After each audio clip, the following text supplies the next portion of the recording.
Paul Gatling with the Northwest Arkansas Business Journal. We appreciate you tuning in. I'm joined today by Angela Lowther. She is the Executive Director of the Arkansas Health Insurance Marketplace. That's the state agency responsible for Arkansas's health insurance exchange. Angela, welcome. It's great to have you here today. Thanks for having me. All right, so the Arkansas Health Insurance Marketplace, AHIM, I guess, is the state agency acronym. A one-stop shop for health insurance created in 2013 by the General Assembly, so fairly new in the grand scheme of things. You've been there for, I think, all those years except for 2 years, and appointed director last fall. So just give us first a basic introduction of the marketplace and why it exists. Well, we were created, like you said, under the Arkansas statute and in response to the Affordable Care Act. So the state exchange for Arkansas started out handling the small business, small group plans known as SHOP plans.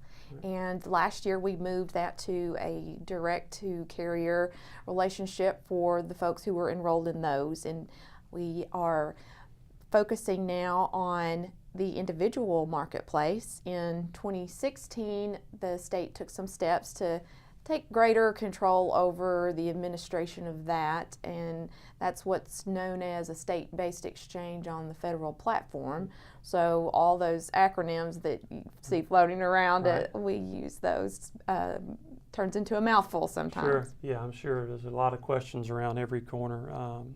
So I think the number of uninsured Arkansans since 2013 been reduced by about half. I think the number is about 8% of uninsured Arkansans. How does that compare? That's right. With Tennessee, Texas, Oklahoma, some surrounding states?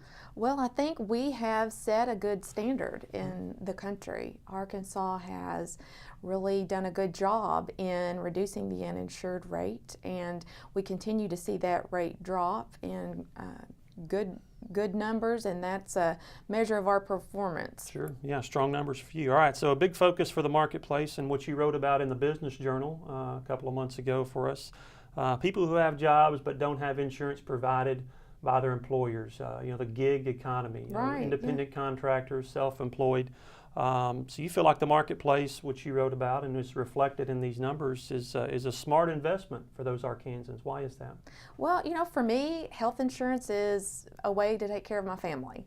And, I have friends who do different jobs, and, I think about my friends who are hairstylists, and, they pretty much run their own business wherever they are, and they want to take care of their families too. And it's a way for people who are maybe not in what we would consider a common employer-employee relationship to cover themselves and make sure they have benefits available for their family. Right. Besides, that affordability, what are some of the other benefits for Arkansans who search for their coverage through the marketplace? We have a lot of tools available online.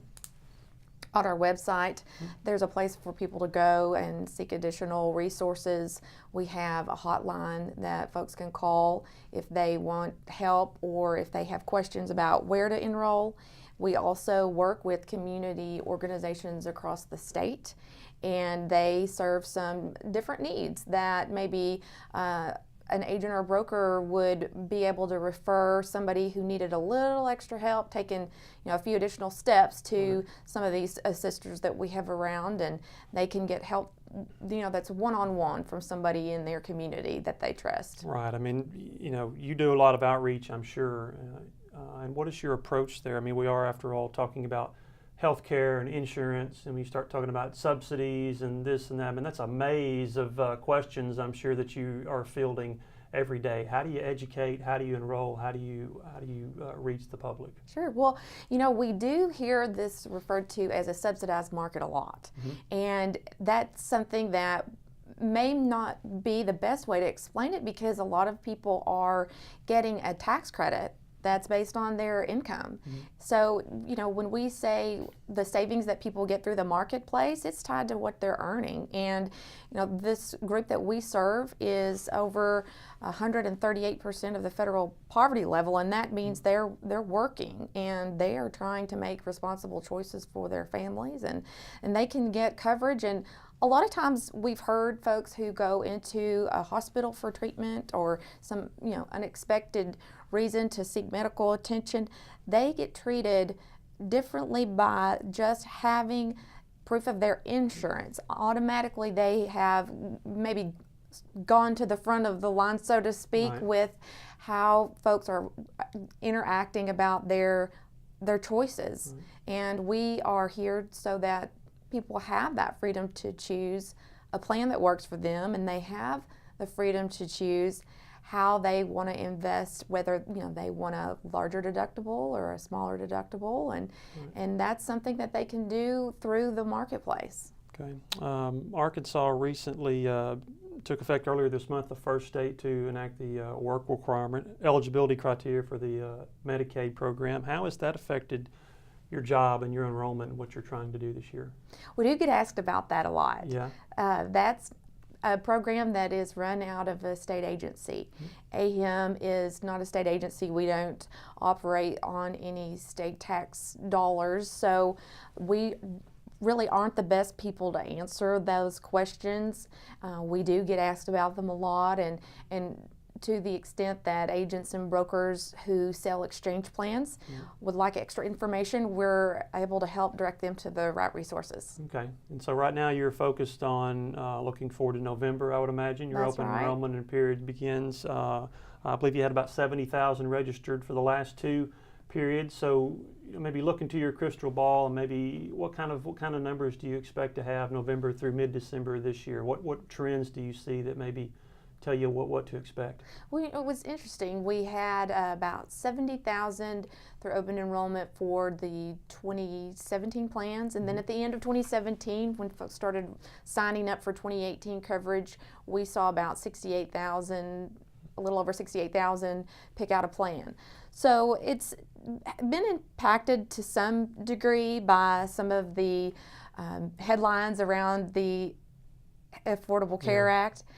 But not to the same degree that a lot of people expected. So I would expect that we would see a similar amount of people coming in, and we're also more mature as an organization. So we are able to know a little bit more about the Arkansans who need health insurance, and we understand what questions they're going to ask you. Exactly. And we're starting earlier this year than we ever have before, and having some of those conversations and going around the state and talking to different people in different communities to find out what things really worked for them last year, so that we know how to be more effective with our resources going into this upcoming open enrollment this fall. All right, very good, Angela. It was great to have you here. Good to Thank meet you. you. Come back and see us again. Thank you very much. I will. All right, that's all the time we have today. I'm Paul Gatling. Thanks for watching.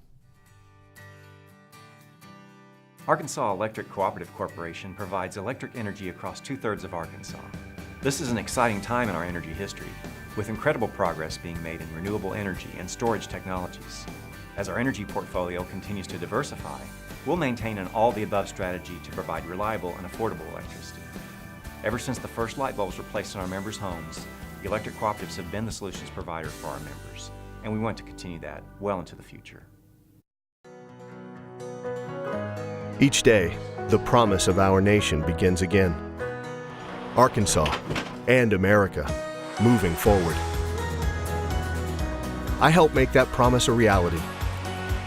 It's not for everyone, but people everywhere depend on us. Oh, I love you too, sweetie. Trucking delivers, or everything stops.